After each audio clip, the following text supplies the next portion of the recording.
사무엘상 16장 1절에서 23절의 말씀입니다. 하나님의 말씀을 함께 봉독하겠습니다. 여호와께서 사무엘에게 이르시되 내가 이미 사울을 버려 이스라엘 왕이 되지 못하게 하였거늘 내가 그를 위하여 언제까지 슬퍼하겠느냐. 너는 불에 기름을 채워 가지고 가라.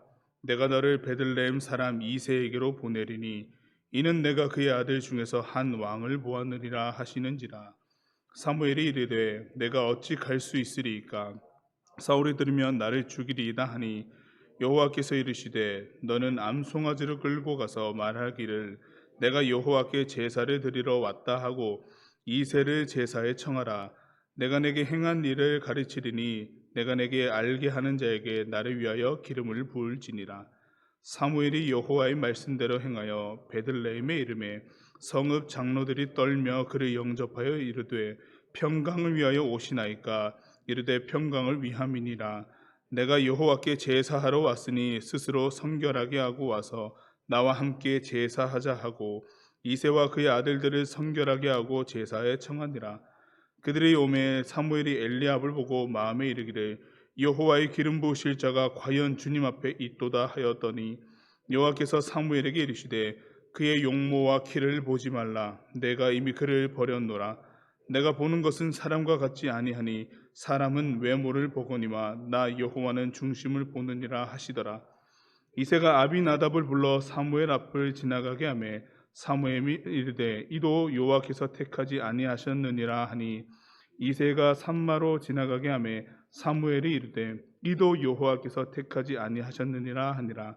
이새가 그의 아들 7을 다 사무엘 앞으로 지나가게 하나 사무엘이 이새에게 이르되 여호와께서 이들을 택하지 아니하셨느니라 하고 또 사무엘이 이새에게 이르되 내 아들들이 다 여기 있느냐. 이새가 이르되 아직 막내가 남았는데 그는 양을 지키나이다. 사무엘이 이새에게 이르되 사람을 보내어 그를 데려오라. 그가 여기 오기까지는 우리가 식사 자리에 앉지 아니하겠노라. 이에 사람을 보내어 그를 데려오매 그의 빛이 붉고 눈이 빼어나고 얼굴이 아름답더라. 여호와께서 이르시되 이가 그니 일어나 기름을 부으라 하시는지라. 사무엘이 기름 뿔병을 가져다가 그의 형제 중에서 그에게 부었더니 이날 이후로 다윗이 여호와의 영에 크게 감동되니라. 사무엘이 떠나서 라마로 가니라. 여호와의 영이 사울에게서 떠나고 여호와께서 부리시는 악령이 그를 번뇌하게 한지라. 사울의 신하들이 그에게 이르되 보소서 하나님께서 부리시는 악령이 왕을 번뇌하게 하온즉 원하건대 우리 주께서는 당신 앞에서 모시는 신하들에게 명령하여 수금을 잘 타는 사람을 구하게 하소서. 하나님께서 부리시는 악령이 왕에게 이를 때에 그가 손으로 타면 왕이 나으시리이다 하는지라. 사울이 신하에게 이르되 나를 위하여 잘 타는 사람을 구하여 내게로 데려오라 하니 소년 중 한 사람이 대답하여 이르되 내가 베들레헴 사람 이새의 아들을 본즉 수금을 탈 줄 알고 용기와 무용과 구변이 있는 준수한 자라. 여호와께서 그와 함께 계시더이다 하더라. 사울이 이에 전령들을 이새에게 보내어 이르되 양치는 내 아들 다윗을 내게로 보내라 하매 이새가 떡과 한 가죽 부대의 포도주와 염소 새끼를 나귀에 실리고 그의 아들 다윗을 시켜 사울에게 보내니 다윗이 사울에게 이르러 그 앞에 모셔 섬에 사울이 그를 크게 사랑하여 자기의 무기를 드는 자로 삼고 또 사울이 이새의 사람을 보내어 이르되 원하건대 다윗을 내 앞에 모셔 서게 하라. 그가 내게 은총을 얻었느니라 하니라. 하나님께서 부리시는 악령이 사울에게 이를 때에 다윗이 수금을 들고 와서 손으로 탄즉 사울이 상쾌하여 낫고 악령이 그에게서 떠나더라. 아멘.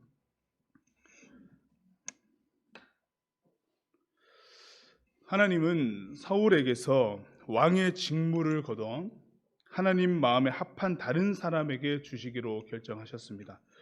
그리고 사무엘에게 이르시기를 내가 사울을 이미 버렸다고 하셨습니다. 사울의 인생에 관여하지 않으시기로 하신 겁니다. 사울에게 충분한 기회는 있었지요. 그러나 길갈에서 그의 마지막 끝내 하나님 앞에서 나는 왕입니다 라고 하는 것을 끝내 포기하지 못하고 하나님의 말씀, 하나님의 기회를 놓치고 말았습니다. 하나님은 사무엘에게 더는 지난 일로 슬퍼하지 말고 이제 앞으로 새롭게 역사하실 하나님의 역사를 바라보고 앞으로 나아가라라고 말씀을 하셨습니다. 본문 본문의 1절 하반절에 보면은 너는 뿔에 기름을 채워 가지고 가라. 내가 너를 베들레헴 사람 이새에게로 보내리니 이는 내가 그의 아들 중에서 한 왕을 보았느니라 하시는지라. 아멘.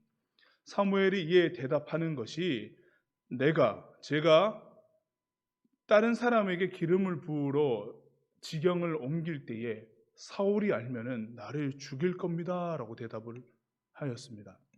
이 짧은 문장에 보면은 현재 사울이 어떤 상황인지를 좀 알 수 있습니다. 그렇죠? 하나님의 사람이 아니라는 것을 확실히 알 수 있습니다. 사무엘까지도 죽음의 위협을 느낄 정도의 사울이 그렇게 위태롭구나라고 하는 것을 알 수 있을 정도인데요. 불순종의 마음을 하나님이 내버려 두시기 시작하니 이 주변의 사람들도 이 사람으로 인하여서 생명의 위협을 느끼기까지 평안을 누릴 수가 없게 되었습니다. 그러니까 이 존재가 있음으로 인하여서 주변에 있는 사람들이 오히려 존재의 위협을 느끼게 되는 일이 일어나는 것이지요. 여기서 하나님은 어떤 분으로 우리가 생각할 수 있냐면요, 하나님은 기회가 있었음에도 끝까지 불순종하는 사람을 그 악한 대로 내버려 두시는 분입니다. 충분히 말씀하셨고 충분히 돌아오라라고 하셨음에도 불구하고 끝내 불순종하는 사람은 하나님은 그 악한 대로 내버려 두십니다. 하나님의 때에 하나님의 영광을 나타내시기 위해서 말이지요. 사울은 그렇게 악한 대로 내버려 두어 버렸습니다. 사무엘은 베들레헴의 이새를 찾아갔습니다. 그곳에서 하나님의 기름 부음 받아 차기 왕이 될 사람을 세우기 위해서 갔지요. 이스라엘의 새로운 왕이 세워지게 된 이유는 우리가 다 알다시피 초대 왕이었던 사울이 하나님께 불순종한 사람이었기 때문입니다. 그렇기 때문에 차기 왕, 이 새로운 왕은 더더욱이나 하나님께 순종하는 자를 세워야 합니다. 즉 하나님의 말씀을 청종할 줄 아는 자를 세워야 하기 때문에 하나님의 말씀을 청종하는 새로운 왕을 세우러 가는 사무엘부터도 하나님의 말씀을 청종하지 않고서는 제대로 갈 수 없도록 하나님이 하나씩만 알려주십니다. 어디로 가라라고 하는 하나의 미션만 주시고 그것이 당도되었고 미션이 해결됐을 때는 그 이후에 또 한 가지, 사무엘은 어떻게 합니까? 이렇게 되거든요. 그 길부터도 하나님의 말씀을 청종하지 않고서는 알 수 없는 한치 앞의 일만 알려주시고 곳곳마다 하나님을 발견해서 가도록 사무엘에게 이렇게 말씀하셨지요. 본문 3절에 보시면은 이새를 제사에 청하라. 내가 내게 행할 일을 가르치리니 내가 내게 알게 하는 자에게 나를 위하여 기름을 부을지니라. 아멘. 이새를 일단 찾아간 뒤에 말하겠다 이거거든요. 어떤 일이 일어나고 어떻게 될 것이며 어떻게 해라고 쭉 망라된 게 아닙니다. 사무엘이 우선 아는 한 가지는 이새를 제사에 청하는 것뿐이었죠. 그런 뒤에 나타나는 상황에서 사무엘을 친히 가르치시겠다고 하나님이 말씀하셨습니다. 사무엘이 이새를 제사에 청하니 그의 아들들과 더불어 성결하게 와서 사무엘 앞으로 나왔죠. 사무엘이 아들들을 천천히 둘러보기 시작을 합니다. 그런데 첫째 아들 엘리압부터 사무엘이 생각하기에 마음이 매우 흡족한 겁니다. 이 사람이 왕이구나 라고 생각했겠지요. 이렇게 마음 먹을 때 하나님의 음성이 들리기를 그의 용모를 보지 마라. 그가 준수하다고 하여서 그에게 하나님께서 왕으로 세우실 자가 여기 있다라고 하지 마라. 하나님은 중심을 보시지 인생들처럼 용모를 보지 않으신다라는 말씀을 해 주셨습니다.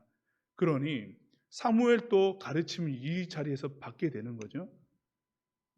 용모를 보고 하나님께서 차기 왕으로 세울 왕이 여기 있다라고 여겼던 사무엘도 하나님의 말씀을 지금 청정하고 바뀌어가고 있는 중입니다. 사무엘도. 둘째 아들이 아비나답이 왔습니다. 이도 아니다. 셋째 삼마가 왔죠. 아니다. 일곱째까지 쭉쭉쭉 봅니다. 아니다. 매 순간 사무엘이 물었을 겁니다. 하나님, 이 아들은요, 이는 어떻습니까? 라고 물었겠지요. 다 아니다, 아니다, 아니다라고 말씀하셨습니다. 단번에 이 집안에 왕으로 세울 막내 아들 다윗이 있다라고 말씀하시고 다윗을 찾아가서 기름 부으라가 아니고 처음부터 끝까지 한 명씩 한 명씩 한 명씩 보시면서 아니다, 왜 아닌지, 이 사람은 왜 내가 택하지 않았는지, 택하지 아니하였는지 하나씩 말씀해 주고 있으십니다. 사무엘이 볼 때 사울은 자신을 작게 여길 줄 아는 사람이었었고, 사울이 작게 여길 그때에 하나님께서 왕으로 세우셨다라고 했을 때에 성경 내용을 보시면은 이가 스스로를 작게 여기기 때문에 내가 왕으로 세웠다라고 하는 표현이 없습니다. 사무엘이 사울을 평가할 때에 이 사람이 왕이 된 이유는 하나님 앞에서 스스로 작게 여길 그때였고 겸손한 사람이기 때문에 왕으로 세웠다라고 하는 이런 사무엘의 평가가 있는데 반해서 하나님께서 사울을 세우셨을 때는 이 사람이 겸손하기 때문에라고 하는 표현은 없거든요. 그렇다면 사무엘도 하나님께서 어떤 사람을 왕으로 세우는지에 대해서 명확하게 분명히 알 필요가 있었다라고 하는 거죠. 한순간의 겸손으로는 왕으로 될 자가 될 수 없습니다. 그걸 여실히 깨달았죠. 그때 당시에 겸손했던 사람이 이렇게 변심하여서 하나님의 말씀을 듣지 아니하고 사무엘의 생명을 위협하는 존재까지 될 줄은 누가 알았겠습니까? 그렇기 때문에 일시적으로 스스로 작게 여겼던 자가 하나님의 다음 왕이 될 사람이 되는 것은 아니었죠. 결국 중요한 것은 하나님의 말씀을 청종하여서 들을 줄 알아야지만 이 겸손이라고 하는 것도 유지할 수 있다라고 하는 것이기 때문에 하나님은 아주 집요하시면서도 명확하게 교육하시기를 청종하는 것에 대해서 계속 훈련시키십니다. 계속. 일시적인 겸손은 전혀 도움이 되지 않는다라고 하는 겁니다. 하나님이 원하시는 왕은 하나님의 말씀을 듣는 자라는 것을 사무엘에게부터 손수 하나씩 가르치시는 하나님. 차기 왕은 아주 제대로 하나님이 세우시려고 작정하시고 주변 모든 사람들까지도 깨닫게 하도록 하시기 위한 하나님의 역사하심을 볼 수가 있습니다. 7째 아들까지 하나님의 말씀을 들으며 차근히 보았으나 기름 부음 받을 왕이 없었지요. 상황이 이상하니까 사무엘이 이새에게 물어봅니다. 아들이 여기 다냐? 라고 물어보죠. 그제서야 이새가 얘기하기를 저기 양치는 막내 아들이 있다라고 얘기를 했고, 이 막내 아들 다윗을 데리고 오니 딱 보니 용모가 준수하고 아름답고 하나님 마음에 합한 자라고 하는 마음이 들기도 전에 하나님이 먼저 말씀하시기를 이가 그다라고 얘기를 합니다. 이가 그다. 그래서 사무엘이 기름 뿔병을 가져다가 다윗에게 기름을 붓습니다. 이날 이후부터 다윗에게 여호와의 영이 크게 감동되었다라고 이렇게 성경은 기록하고 있습니다. 그러나 연이어서 나오는 이 사울에 대한 모습을 성경은 기록해 주기를 반대로 사울은 어떠한 상태인지를 보여주는데 상태가 매우 심각해졌습니다. 본문 14절에 보면은 여호와의 영이 사울에게서 떠나고 여호와께서 부리시는 악령이 그를 번뇌하게 한지라. 차기 왕으로 세움받았던 다윗은 여호와의 영에 크게 감동되는 반면에 사울은 여호와의 영이 떠나고 하나님이 부리시는 악령이 사울을 붙잡기 시작을 합니다. 그리고 번뇌하기 시작을 하죠. 그냥 골머리 왜 이렇게 한 것이 아니라 주변 사람에게도 다 영향력을 끼칠 만큼 저 왕이 왜 저러는가라고 하는 정도의 사람이 그렇게 되어 있습니다. 그러니 사울에게 악령이 다윗에게는 여호와의 영이 임하면서 표면적인 왕은 여전히 사울 왕이고 다윗은 기름 부음 받은 차기 왕이긴 하나 실질적인 하나님의 왕이 누구인가라고 하는 것을 이 짧은 문장 안에서 다시금 보여주고 있죠. 이스라엘 왕인 사울은 악령에 시달리고 있으며 차기 왕인 다윗은 여호와의 영에 크게 감동되었다라고 하는 구분을 지어주면서 이야기를 쫙 전개합니다. 하나님이 이스라엘 왕을 새로 세우셨으나 사울은 그 자리를 쉬이 내어주지 않았습니다. 왜냐? 내가 왕이니까요. 안 내어줬죠. 다윗은 기름 부음을 받았으나 곧바로 왕으로 들어오지 못했죠. 세워지지는 못했습니다. 그러나 조금씩 하나님이 세우신 차기 왕이라는 면모를 드러내기 시작을 합니다. 그 첫 번째가 오늘 말씀인 건데요. 사울이 하나님의 부르신 악령의 괴로움을 굉장히 느끼고 있을 때에 신하들이 이 상황을 보고 사울 왕이 하나님이 부르신 악령에 의해서 번뇌하고 있다라고 평가를 하죠. 그리고 신하들이 요청합니다. 왕이시여, 우리들에게 수금 잘 타는 자를 찾게 허락하셔서 왕을 위하여서 우리가 사람 한 사람을 데려오게 해 주십시오 라고 이렇게 얘기를 합니다. 사울이 이야기를 합니다. 데려오라 라고 얘기를 하죠. 이게 수금 잘 탄다라고 하는 표현은요, 단순히 고대 하프의 유형이었던 수금을 잘 연주하는 사람을 이야기하는 것이 아니라, 수금이라고 하는 것이 하나님을 제사할 때, 그러니까 하나님을 예배할 때 쓰는 제의용 악기였거든요. 하나님을 예배하는 데에 그 마음이 온전히 향한 자, 집중해서 하는 모든 이들로 하여금 하나님을 바라보며 함께 예배할 수 있도록 그 마음을 독려할 수 있는 자, 이런 뜻입니다. 이 사람을 찾게 해주십시오라고 한 거죠.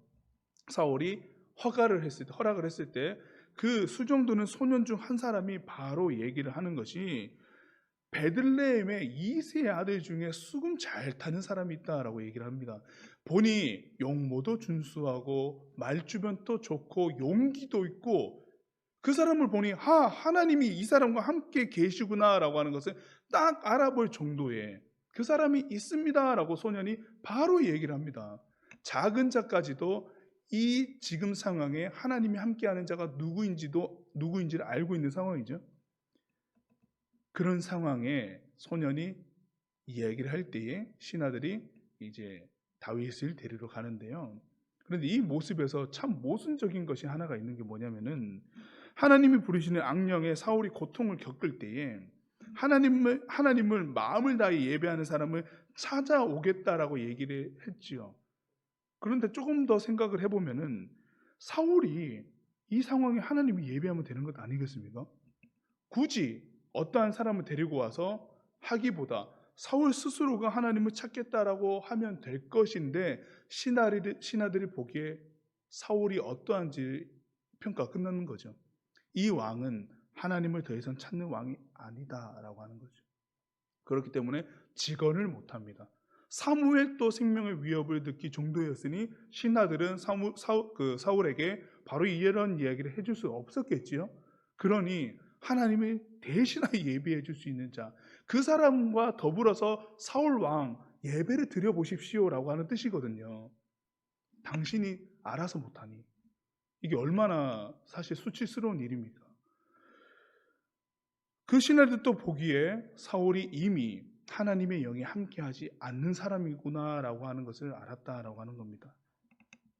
본문 18절에 보면, 소년 중 한 사람이 대답하되 내가 베들레헴 사람 이새의 아들을 본즉 수금을 탈 줄 알고 용기한 무용과 구변이 있는 준수한 자라, 여호와께서 그와 함께 계시더이다.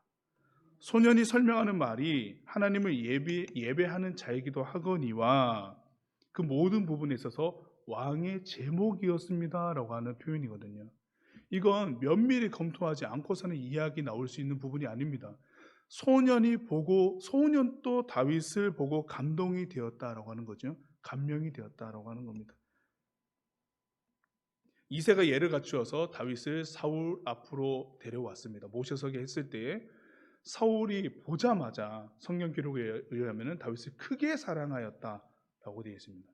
크게 사랑하였고 바로 이 다윗을 자신의 무기를 드는 사람으로 세웁니다. 아주 최측근에다가 세우죠. 그리고 이새에게 이야기하기를 나에게 다윗 달라, 왕궁에 계속 거할 수 있도록 나에게 달라라고까지 요청을 했습니다. 다윗이 사울 주변에 있습니다. 그리고 보니 사울에게 하나님이 부르시는 악령이 틈타는 것을 보게 되었습니다. 그때 다윗이 수금을 가지고 그 자리에서 연주하기 시작을 하고 하나님을 예배하기 시작을 했지요. 그때 하나님이 부르시는 악령이 그에게서 떠나가는 것을 보게 되고 사울이 상쾌하여 낫게 되었다라고 말씀하고 있습니다.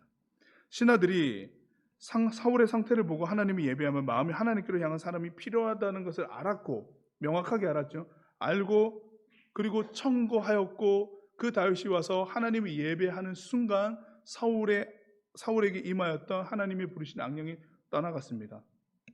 사울이 악령에 시달리는 이유가 명확하게 나왔죠. 하나님을 예배하지 않음이었습니다. 그러니 하나님이 예배하는 자리에서 하나님께로 마음을 향하니 하나님의 부르시는 악령이 떠나갔습니다. 사울 말고 주변에 있던 모든 사람이 하나님께서 함께하는 사람이 누구인지를 다 알고 있는 상황인 거죠. 그 상황에 이제 사울은 다윗을 의존하기 시작을 합니다.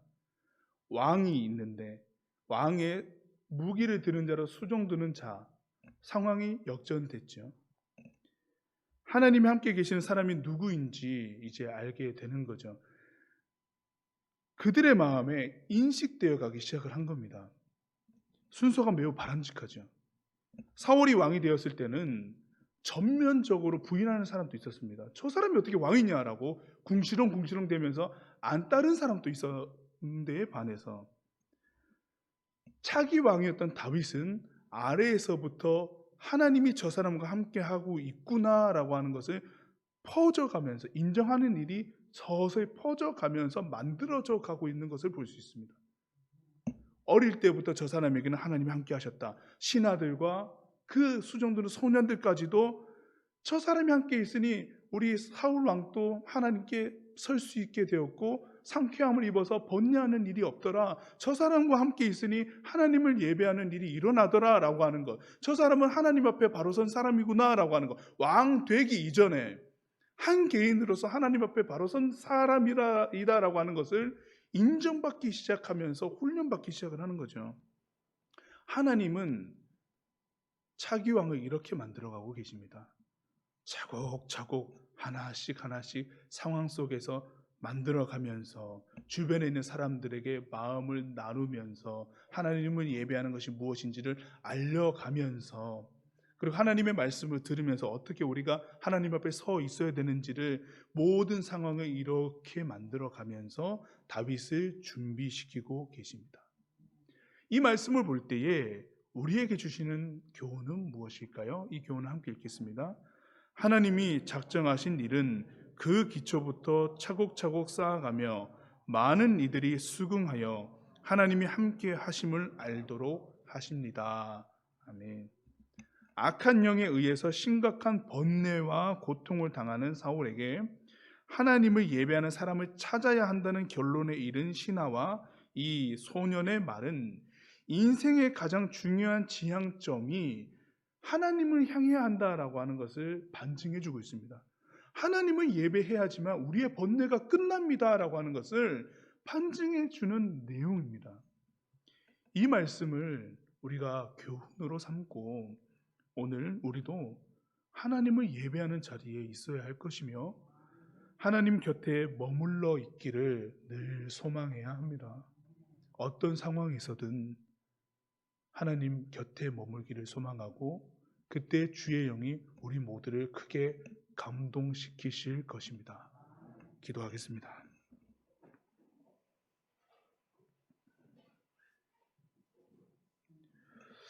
하나님 곁에 머물러 하나님을 예배하며 주의 성령에 크게 감동되어 하나님의 일 하기를 소망합니다. 주여 우리를 기초부터 차곡차곡 주님 알아가도록 가르치시고 하나님이 우리와 함께 하심을 밝히 알아 고백하는 무리 되게 하옵소서. 하나님, 오늘입니다. 우리 김한나 성도의 모든 상황을 지켜주십시오. 하나님, 그 모든 상황 가운데 함께하여 주옵소서. 하나님, 암과 질병으로 투병하는 우리 십자수 공동체의 교우들을 기억하시사 오늘 또 힘있게 하시고 주님 곁에 머물게 하여 주옵소서.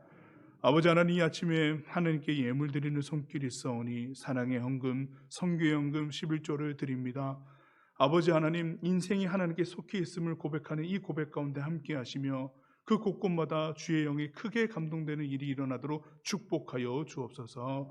예수님의 이름으로 기도드립니다. 아멘.